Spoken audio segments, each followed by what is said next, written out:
जय भीम. बहुजन संघटकतर्फे आज हा जो कार्यक्रम आयोजित केलेला आहे तो खरं म्हणजे 31 मार्च ही तारीख लक्षात ठेवून केलेला आहे. 31 मार्चला आर्थिक वर्ष संपतं आणि 1 एप्रिलपासून नवीन आर्थिक वर्ष सुरू होतं. वेगवेगळ्या क्षेत्रातली वेगवेगळी वर्ष असतात. शैक्षणिक वर्ष जसं 1 जूनपासून सुरू होतं, कॅलेंडरचं वर्ष जसं 1 जानेवारीपासून सुरू होतं, तसं आर्थिक वर्ष हे 1 एप्रिलपासून सुरू होतं आणि आधीचं जे वर्ष आहे जुनं ते 31 मार्चला क्लोज होतं. आता हे सगळ्यांना माहिती आहे की खूप आता त्याच्यामध्ये जाण्याची गरज नाही, सांगण्याची गरज नाही. प्रश्न असा आहे की सामाजिक क्षेत्रामध्ये जे आपण काम करतो सगळे लोक, चळवळीतले लोक, त्यांचं कोणतं वर्ष आहे, त्यांचं वर्ष कुठून सुरू होतं आणि आपला संपूर्ण फुले शाहू आंबेडकरी चळवळीतला जो अनुभव आहे तो जर बघितला तर आपलं वर्ष सुरू होतं 14 एप्रिलपासून, डॉक्टर बाबासाहेब आंबेडकरांच्या जयंतीपासून. अगदीच इतर सामाजिक चळवळीबद्दल जर बोलायचं असेल, मराठा सेवा संघ, संभाजी ब्रिगेड, मराठा महासंघ, तर त्यांचं आर्थिक वर्ष, त्यांचं सामाजिक वर्ष सुरू होतं छत्रपती शिवाजीराजे यांच्या जयंतीपासून, म्हणजे फेब्रुवारीपासून. आणि त्याच्यानंतर मग अनेक ज्या काही सामाजिक चळवळी पुढे आल्यात, म्हणजे अगदी ओबीसी चळवळ, फुलेवादी, मग ते 28 नोव्हेंबर वगैरे वगैरे, या सगळ्या सामाजिक चळवळीच्या गदारोळमध्ये आपण नेमकं जे महत्वाचं जे आहे ते बेसिक, ते आर्थिक आपण विसरलो. त्यामुळे बघा तुम्ही, रिझर्वेशनच्या संदर्भामध्ये जेवढ्या चळवळी झाल्या असतील, पुतळ्यांच्यासाठी जेवढ्या चळवळी झाल्या असतील, म्हणजे बाबासाहेबांच्या पुतळ्यात, तात्यासाहेब मालपाटलेंच्या पुतळ्यात, मग पुतळा बसवण्यासाठीचा वाद असो किंवा पुतळा बसवल्यानंतरचा विटंबनेचा वाद असो, याच्यावर प्रचंड चळवळी झालेल्या आहेत, दंगली झालेल्या आहेत, अनेकांचे जीव गेलेले आहेत.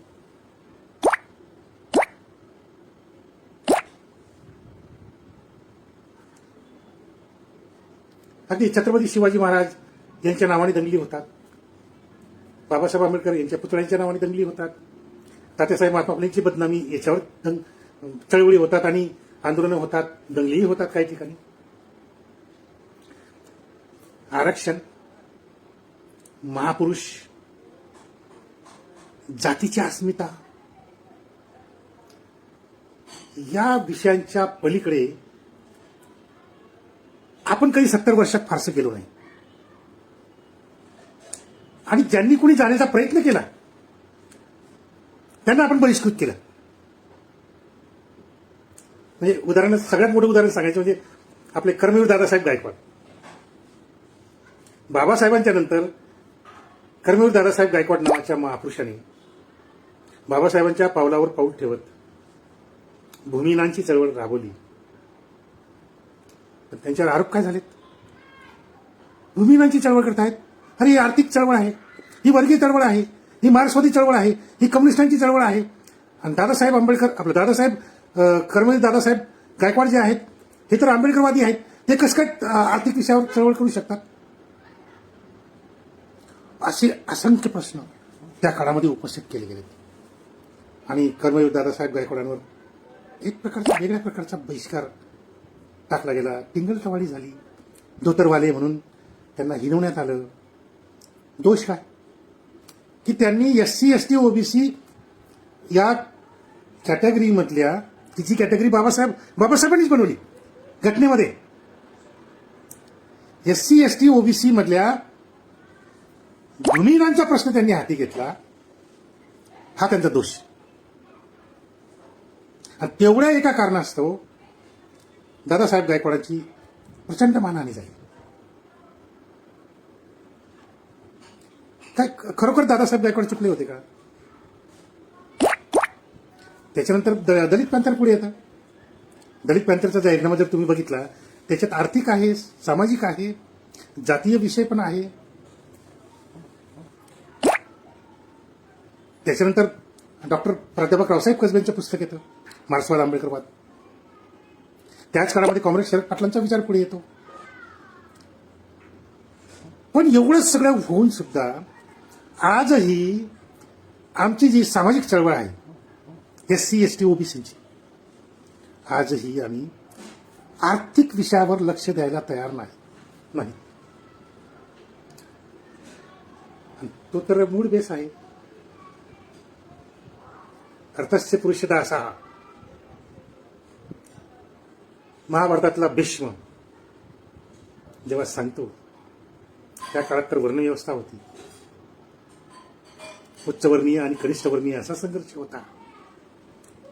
भीष्म पितामह उच्चवर्णीय, क्षत्रियवर्णीय, आणि उच्चवर्णीय असून सुद्धा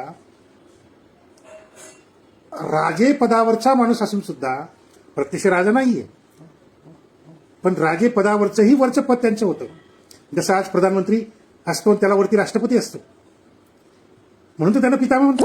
भीष्म राजाच्याही वरती पद होतं भीष्माचं, आणि तो भीष्म म्हणतो अर्थस्य पुरुषदासः, माणूस अर्थाचा गुलाम आहे.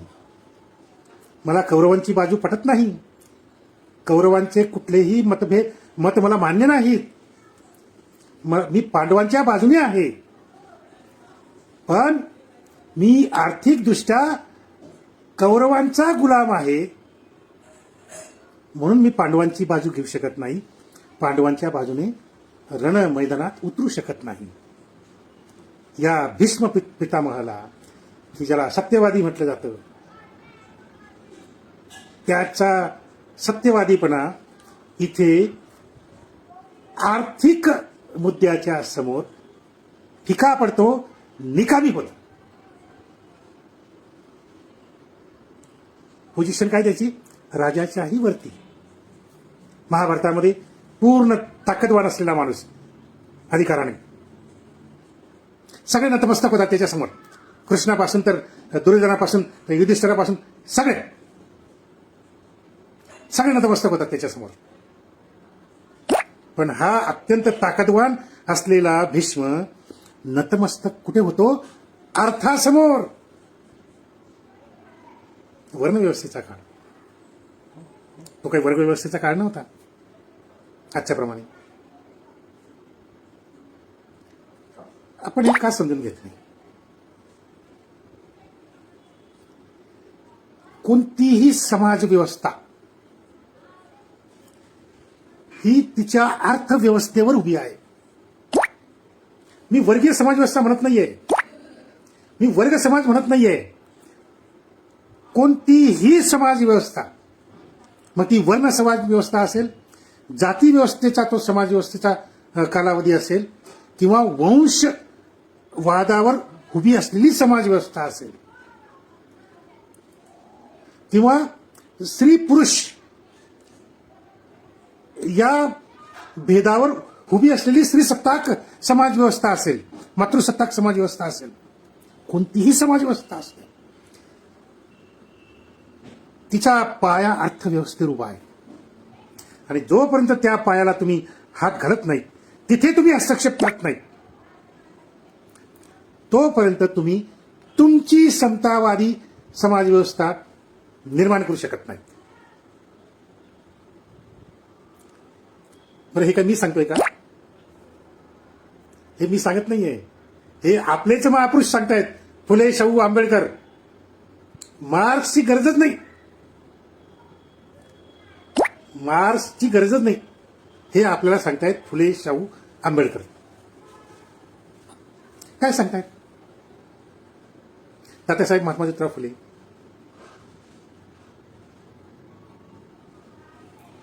छत्रपती शाहूराजे, बाबासाहेब आंबेडकर, तुम्ही यांच्या सगळ्या तुम्ही तत्वांचा, सिद्धांताचा अभ्यास करा बरं. आर्थिकवर येऊन पोहोचतो आपण. जातीय प्रश्न, वर्णाचे प्रश्न, सामाजिक प्रश्न, या सगळ्या प्रश्नांशी आर्थिक प्रश्न जोडला आहे फुले शाहू आंबेडकरांनी. बाबासाहेब तर अर्थशास्त्रज्ञच होते, त्यांचे प्रबंध बघा, प्रॉब्लेम ऑफ रुपीज, रिझर्व्ह बँकेच्या संदर्भातली त्यांची मतं बघा.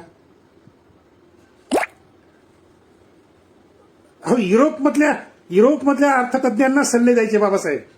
एवढं अर्थशास्त्राबद्दलचं ज्ञान बाबासाहेबांकडे होतं.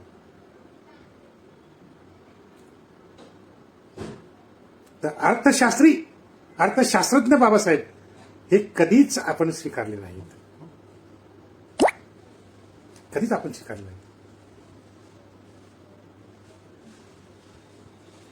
हे बघा, जेव्हा मी रामायण महाभारताचं उदाहरण देतो तेव्हा ते उदाहरण असतं. हो, ते सत्य आहे का असत्य आहे ते आता आहे ना, आपल्या सांस्कृतिक प्रवाहामध्ये रामायण महाभारत हे सगळं आलेलं आहे ना. उगाच का बाबासाहेबांनी रिडल्स इन निजम लिहिलं, उगाच का तात्यासाहेब महात्मा फुलेंनी आपल्याला बळीराजा सांगितला, उगाच का बाबासाहेबांनी आपल्याला शंभूक सांगितला रामायणामधला. सत्य किंवा असत्य हा विभाग नाही आहे. ती या भारतीय परंपरेमधली साहित्य परंपरा आहे, वाङ्मय परंपरा आहे. त्या काळातली ती उदाहरणं आहेत. म्हणून ती उदाहरणं मी देत असतो. तर माझा सांगायचा उद्देश काय आहे की आर्थिक विषयावर आपण का दुर्लक्ष करतो. बजेटवर कधी चर्चा होत नाही आपल्यात, की ज्या बजेटमुळे तुम्ही दैनंदिन अगदी सकाळी अगदी उठल्यापासून तर रात्री झोपेपर्यंत तुमच्या पूर्ण आयुष्यामध्ये आणि दैनंदिन जीवनामध्ये अर्थाचा परिणाम होत असतो.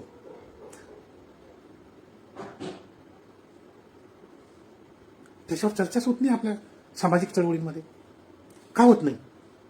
पास उठसूट, हे आरक्षण ते आरक्षण, हे सुप्रीम कोर्टात गेलेत, ते हायकोर्टात गेलेत, यांचं आरक्षण रद्द झालं, त्यांचं आरक्षण मिळायला संघर्ष करावा लागतोय. ओबीसी आरक्षण, एससी आरक्षण, एसटी आरक्षण, मराठा आरक्षण, जाट आरक्षण, पटेल आरक्षण. किती असं वाटत नाही का की आपल्याला जाणीवपूर्वक या सगळ्या आरक्षणांच्या जंजाळामध्ये अडकवलं जातंय की जेणेकरून आम्ही आर्थिक विषयाकडे लक्षच देऊ नये, असं षडयंत्र वाटत नाही का? कधीच बजेटवर आपण चर्चा करत नाही. एवढे कार्यक्रम होतात दलित, आदिवासी, ओबीसी, एससी, एसटी, ओबीसीचे. मला एक तरी कार्यक्रम दाखवा की जो बजेटवर झाला, की जो आर्थिक विषयावर झाला, अर्थशास्त्रावर झाला. एक तरी नाही. हे बघा, आपला जो शत्रू आहे हा आपला शत्रू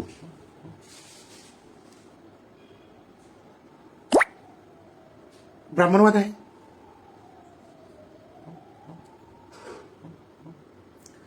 जातीवादी आहे,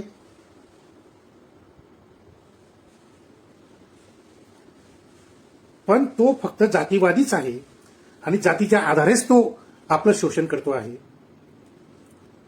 असं समजणं चुकीचं आहे. आपला शत्रू हा जातीय आहे, वर्गीय आहे आणि पुरुषसत्ताक आहे. ही त्याची 3 रूप आहे आपल्या शत्रूची. आपल्यावर जेव्हा तो गुलामगिरी लागतोय तेव्हा गुलामगिरी आपल्यावर लादण्याची त्याच्याजवळ जी साधनं आहेत, जी शस्त्र तो वापरतो आहे, ती शस्त्र केवळ जाती व्यवस्था नाही आहे, ते शस्त्र केवळ वर्ग व्यवस्था नाही आहे, आणि ते शस्त्र केवळ पुरुष सत्ताक नाही आहे, तर ते जातीय, वर्गीय, पुरुषी अशी 3 प्रकारची जी साधनं आहेत त्याच्या माध्यमातून त्याने आपल्यावर गुलामगिरी लादलेली आहे. मग शत्रूचा मुकाबला करायचा असेल तर काय फक्त जाती शस्त्र घेऊन चालेल का? केवळ जातीच्या आधारावर लढून चालेल का? नाही चालणार. मग तिथं आपण पराभूत होतो. तुम्ही फक्त जातीचा आधार घेऊन जर शत्रूशी लढायला गेलेत, तुम्ही पराभूत होतात.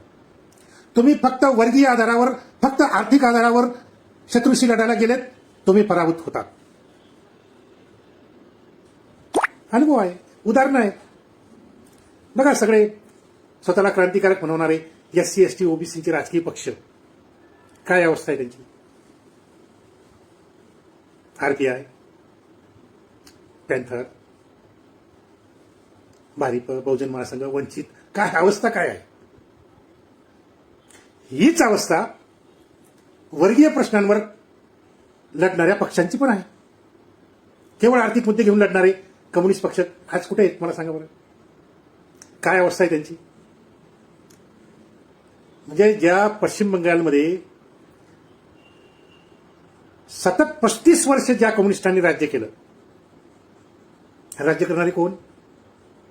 बॅनर्जी, चटर्जी, घोष, चट्टोपाध्याय, बंडोपाध्याय, काय जे हे सगळे यांनी 35 वर्ष कम्युनिस्ट पक्षाच्या माध्यमातून 35 वर्ष सातत्याने पश्चिम बंगालवर राज्य केलं. हे सगळे बंडोपाध्याय, सगळे बॅनर्जी, चटर्जी, सगळे घोष, चतुर्वेदी, हे सगळे आज जय श्रीरामचा नारा देऊन संघ भाजपला सत्तेवर आणण्यासाठी किती जीवापाड संघर्ष करतायत, प्रयत्न करतायत, हे आपण दररोज टीव्हीवर बघतोय. रोज टीव्हीवर बघतोय आपण. हे सगळे बॅनर्जी, चतुर्वेदी, तो काय धर्मेंद्र अधिकारी वगैरे वगैरे, हे कोण कोण आहेत?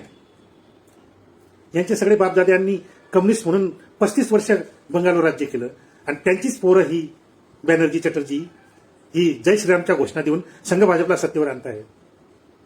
कशामुळे? काय कारण आहे? मुळाशी जायला पाहिजे. तर मुळाशी हेच कारण तुम्हाला सापडेल की कम्युनिस्टांनी फक्त आर्थिक मुद्द्यावर संघर्ष केलेत आणि ते फेल गेले. आरपीआय, पॅन्थर, भारिप, बहुजन महासंघ, वंचित, रामविलास पासवान, लालू प्रसाद यादव, आरजेडी, काय ते त्यांचे ते पक्ष समाजवादी, काय अमुके ढमके, हे सगळे आज कोमात का गेलेले आहेत? यांचा एकही माणूस निवडून येणं मुश्किल का होत आहे? याचं कारण हे आहे की हे सगळे फक्त जाती प्रश्नावर लढतात. जाती व्यवस्थेच्या विरुद्ध लढता लढता माणूस स्वतःच्या जातीवर येतो आणि स्वतःच्या जातीवर आला की तो जात्योन्नतीवादी होतो. माझी जात, माझे नातेवाईक, माझे कुटुंबीय, माझे आई वडील, भाऊ बहीण, हा मुख्यमंत्री झाला पाहिजे, तो आमदार झाला पाहिजे, तो पुतण्या खासदार झाला पाहिजे, मुलगा आमदार झाला पाहिजे. आणि एक दिवस ते पक्षही खतम, ते नेतेही खतम आणि काही लोक आपले नेते काही जेलमध्ये जाऊन बसतात, 3-3 वर्ष सडतात तिथेच. काय तुमच्या समोर काय सिद्धांत आहेत लढण्याचे प्रस्थापित व्यवस्थेच्या विरोधात? एकेकाळी हे नेते लाखांचे मोठमोठे मोर्चे काढत होते. यांच्या वाढदिवसाला 10-10 लाख लोक जमा होत होते. असे हे सगळे आमचे ओबीसी नेते, दलित नेते, आदिवासी नेते, हे सगळे कोमात आहेत. एक नगरसेवक निवडून आणणं मुश्किल आहे यांना.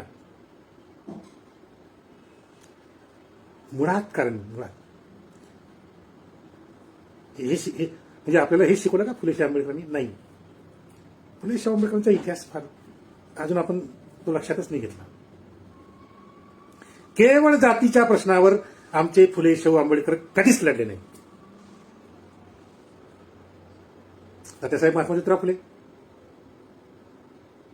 भारतीय समाजाचं विश्लेषण करताना त्यांनी वर्णव्यवस्था, जाती व्यवस्था, सगळं जाती विश्लेषण केलं, वर्णाचं विश्लेषण केलं. पण लढताना मात्र त्यांनी वर्गीय पद्धतीने ते लढलेत, आर्थिक मुद्द्यांवर ते लढलेत. शेतकरी संघटना बांधली, माळी संघटना किंवा शूद्रातिशूद्रांची संघटना नाही बांधली. संघटना बांधताना आणि लढताना त्यांनी शेतकरी संघटना बांधली, शेतकऱ्यांचा संप घडवून आणला, शूद्रातिशूद्रांच्या संपाने घडवून आणला, कामगारांचा संप घडवून आणला, कामगारांची संघटना बांधली. नारायण मेघाजी लोखंडे, शेतकरी संघटना, कृष्णराव भालेकर, शाहू महाराज. आरक्षण देताना त्यांनी जातीच्या आधारावर आरक्षण दिलं, लढताना मात्र वर्गीय प्रश्नावर लढले. रशियन क्रांतीचं स्वागत करणारा भारतातला पहिला महापुरुष राजर्षी शाहू महाराज. नुसतं स्वागत करून थांबले नाहीत शाहू महाराज.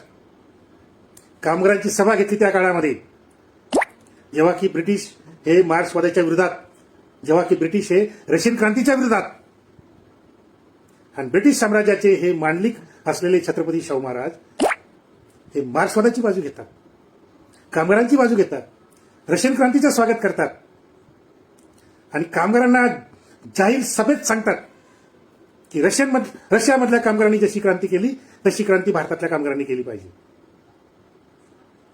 तेवढं मोठं धाडस ब्रिटिशांच्या विरोधात जाऊन बोलणं. आणि बाबासाहेब आंबेडकर ते त्यांच्या पुढच्या टप्प्यावर बाबासाहेबांनी सुद्धा जाती विश्लेषण केलं, वर्णव्यवस्थेचं विश्लेषण केलं. लढताना मात्र स्वतंत्र मजूर पक्ष स्थापन केला. जातीचा पक्ष स्थापन नाही केला, स्वतंत्र मजूर पक्ष. आणि जाहीर सभेत सांगितलं की आमचा शत्रू ब्राह्मणशाही आणि भांडवलशाही. किती स्पष्ट. आणि स्वतंत्र मजूर पक्ष स्थापन केला म्हणजे काय, करायचं म्हणून करायचं नाही. स्वतंत्र मजूर पक्षातर्फे निवडणुका लढवल्या, माणसं निवडून आणलीत, सवर्ण माणसं सुद्धा निवडून आणलीत बाबासाहेबांनी. तर वर्गीय प्रश्न सुद्धा सामाजिक प्रश्नांशी, जाती प्रश्नांशी जर जोडून घेतलेत तर आपण यशस्वी होतो. हे तात्यासाहेब महात्मा फुलेंनी सिद्ध केलं, हे शाहू महाराजांनी सिद्ध केलं आणि बाबासाहेबांनी पण सिद्ध केलं. आणि त्याच्यानंतर जे खरे शिष्य होते कर्मवीर दादासाहेब गायकवाड यांनी पण सिद्ध केलं.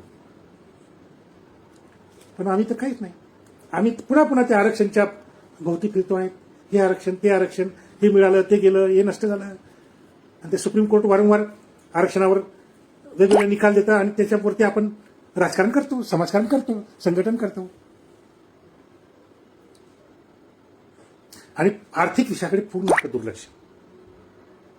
आता बाबासाहेब आंबेडकरांनी प्लॅनिंग कमिशन त्यांच्या विचारानुसार त्यांनी स्थापन करायला सांगितलं होतं. काय प्लॅनिंग कमिशन म्हणजे काय? प्लॅनिंग कमिशनमध्ये एक तत्व आहे की जे प्लॅनिंग कमिशन आता संघ भाजपने सत्तेवर आल्याबरोबर रद्द केलं.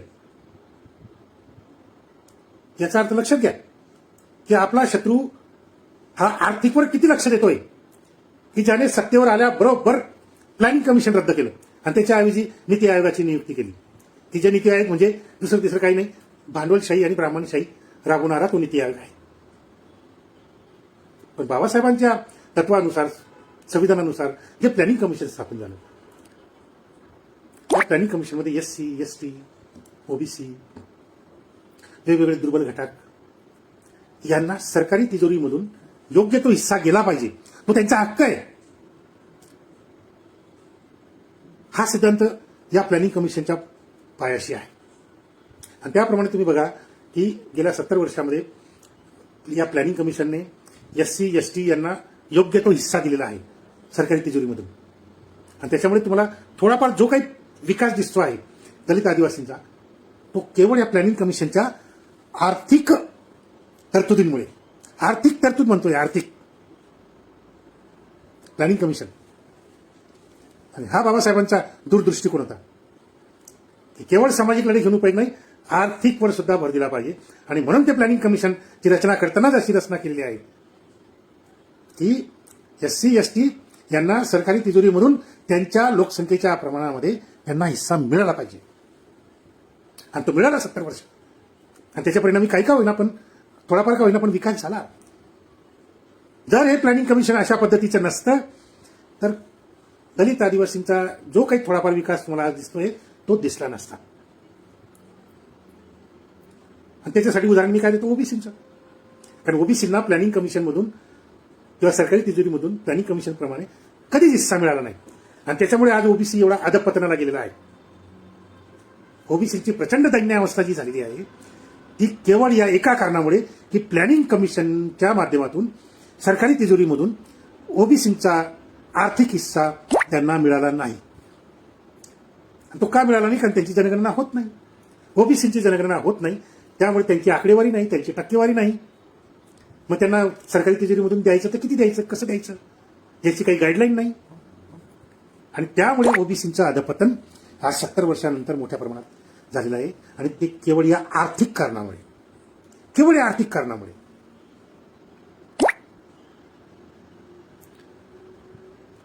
आणि ओबीसीची जनगणना व्हावी म्हणून जसजशी मागणी वाढत जाते आहे हे ब्राह्मणवाद्यांच्या लक्षात आलं आणि म्हणून त्यांनी प्लॅनिंग कमिशन खतम करून टाकलं.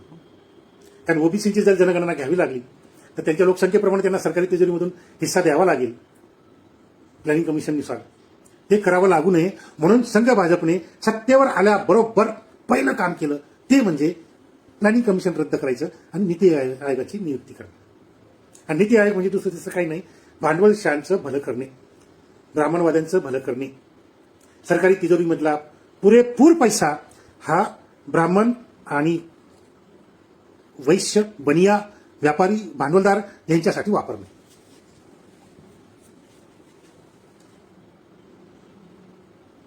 आणि हे केवळ कशामुळे घडते की आपण आर्थिक मुद्द्यांकडे दुर्लक्ष केलं म्हणून. हे लक्षात घ्या. अर्थात अजूनही वेळ गेलेली नाही. आपण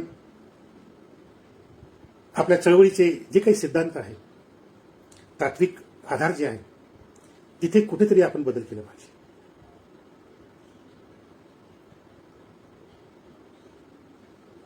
आपलं जे SC ST OBCचं जे राजकारण आहे,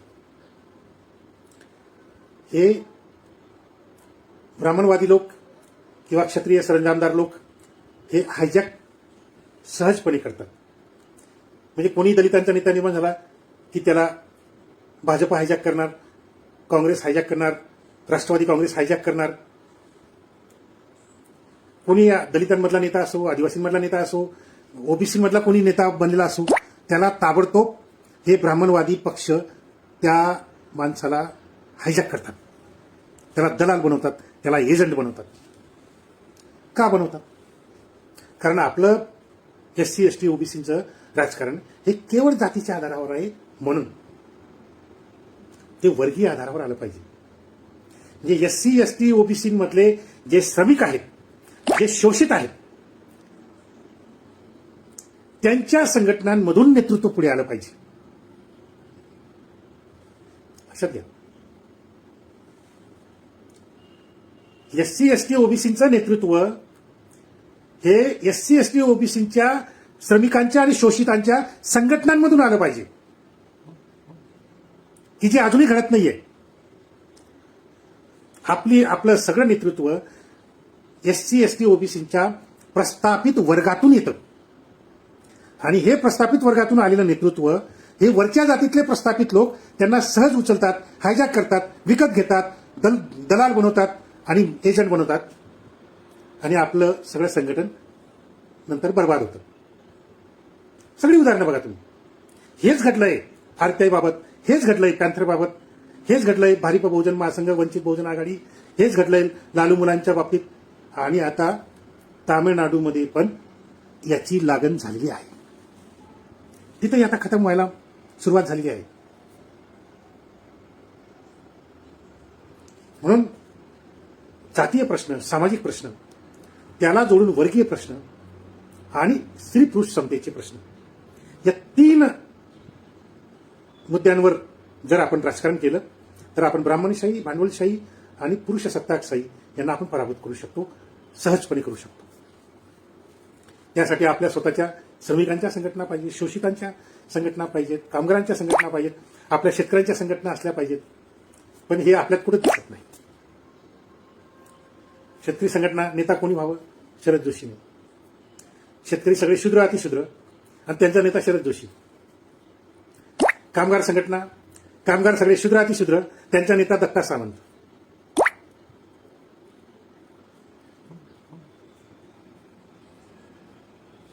हे खरं कारण आहे आपलं फेल जाण्याचं.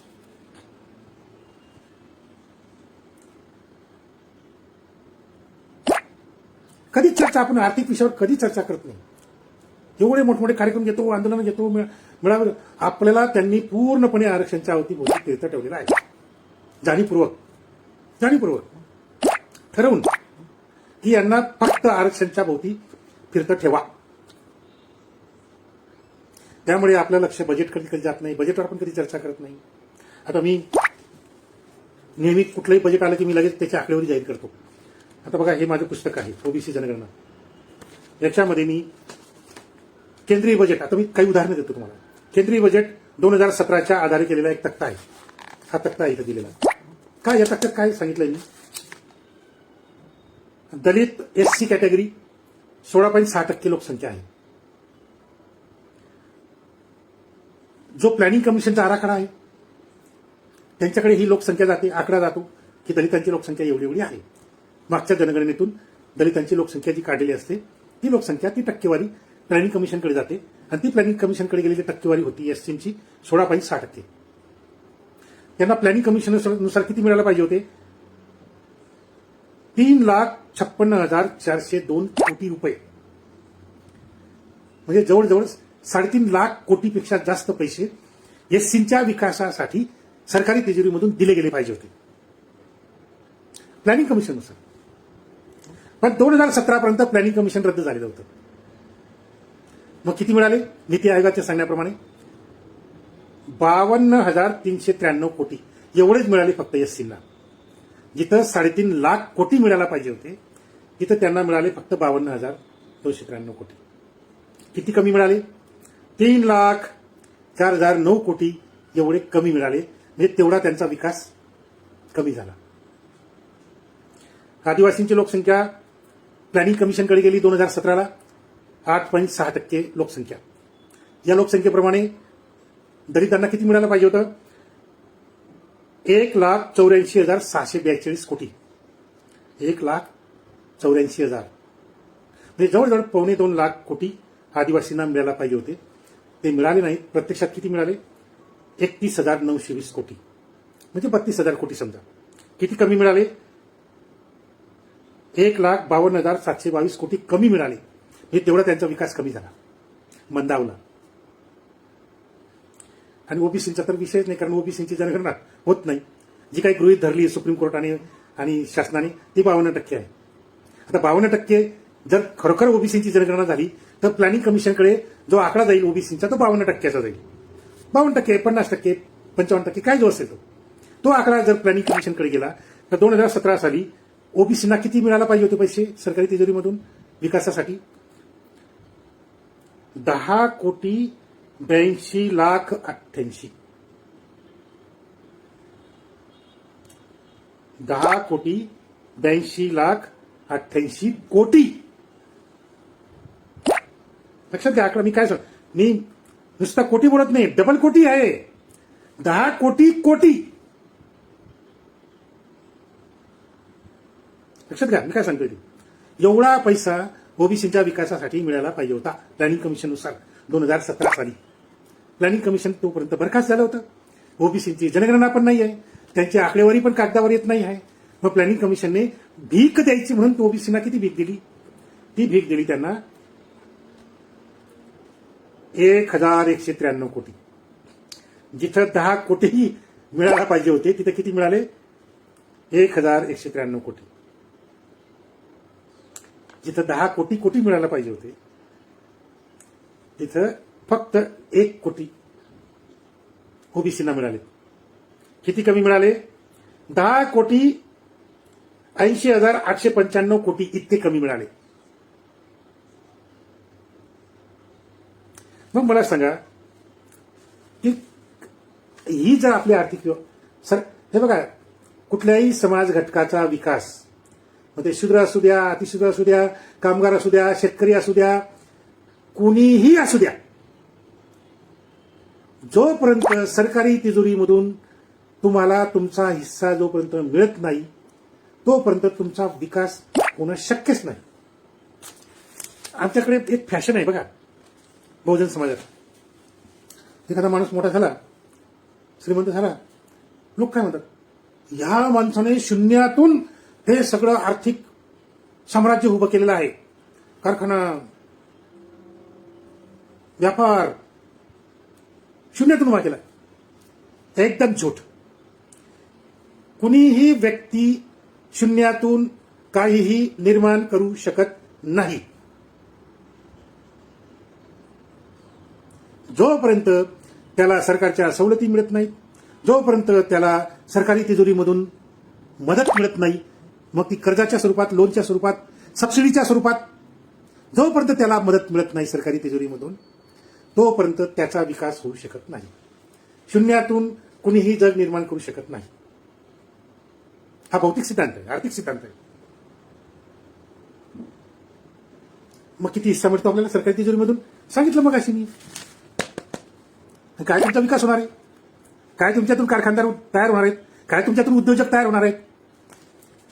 आणि काय तुमची अर्थव्यवस्था निर्माण होणार आहे? तुमची स्वतःची जर अर्थव्यवस्था तुम्ही जर निर्माण केली नाही तर तुमचा विकासच शक्य नाही. कितीही तुम्ही अगदी 100% आरक्षण घ्या, नाही होणार विकास. या आरक्षणामधून फक्त दलाल निर्माण होतात, भांडवलदारांचे दलाल, ब्राह्मणवाद्यांचे दलाल निर्माण होतात या आरक्षणामधून. तुमच्या विकासासाठी कोणीही क्रांतिकारक या आरक्षणातून निर्माण होत नाही. तुमच्यातून जर क्रांतिकारक निर्माण व्हायचे असतील SC ST OBC मधून, तर अर्थ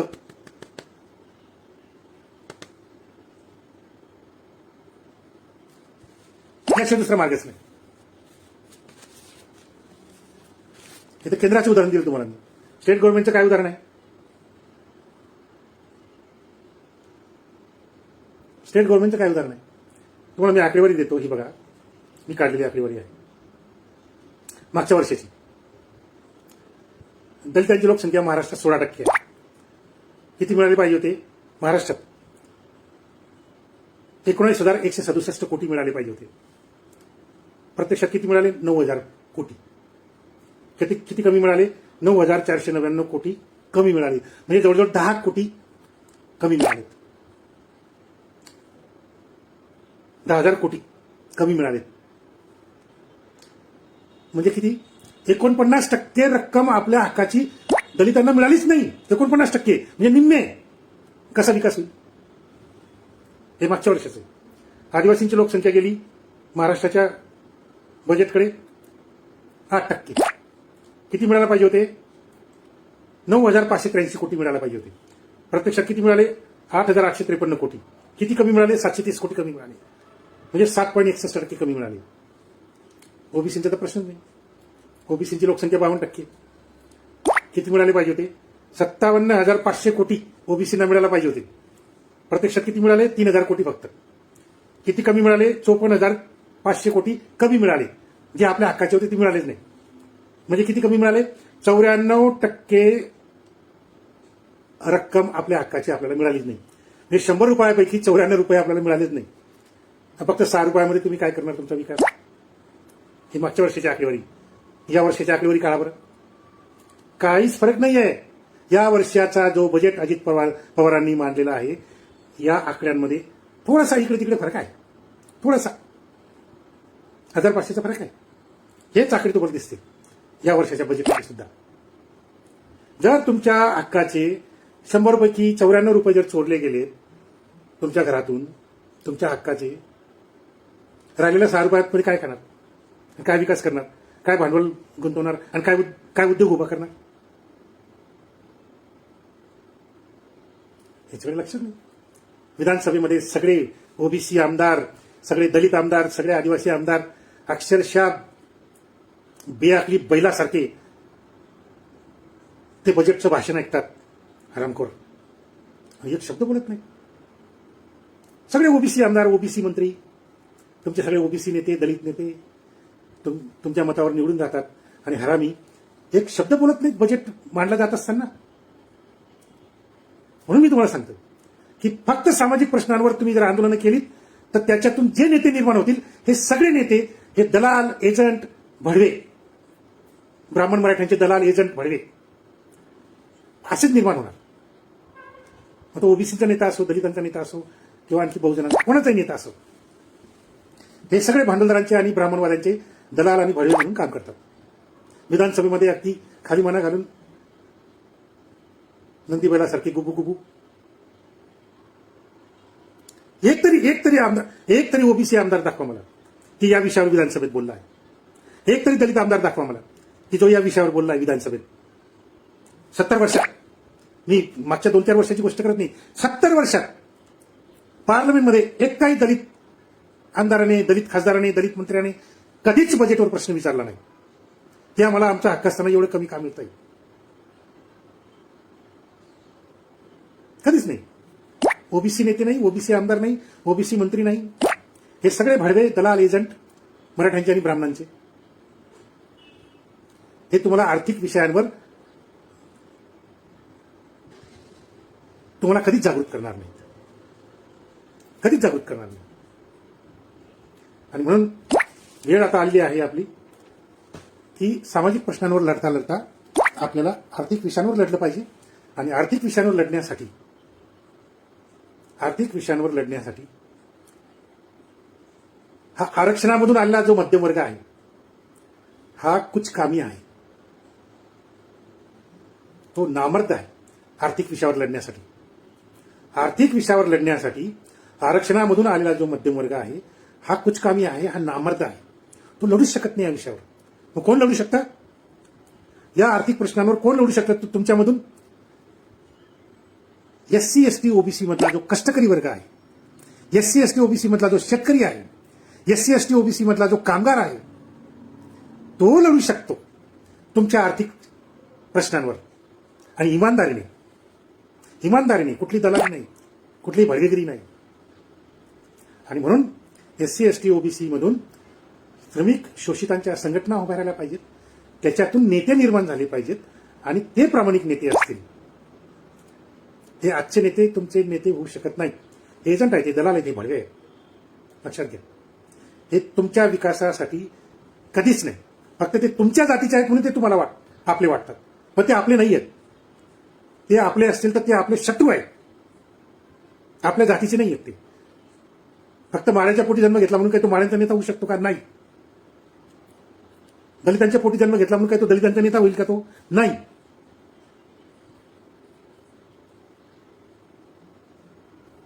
या गोष्टी लक्षात घ्या बारकाईने. आणि नवीन काही जर करायचं असेल तर हे नवीन काही सिद्धांत आहेत ते आपण स्वीकारले पाहिजेत, चाकोऱ्या सोडल्या पाहिजेत आणि मोकळ्या वाटा स्वीकारण्यासाठी मागचं सगळं जे काही पारंपरिक आहे तो थोडंसं बाजूला ठेवा, इगो बाजूला ठेवा आणि कामाला लागूया.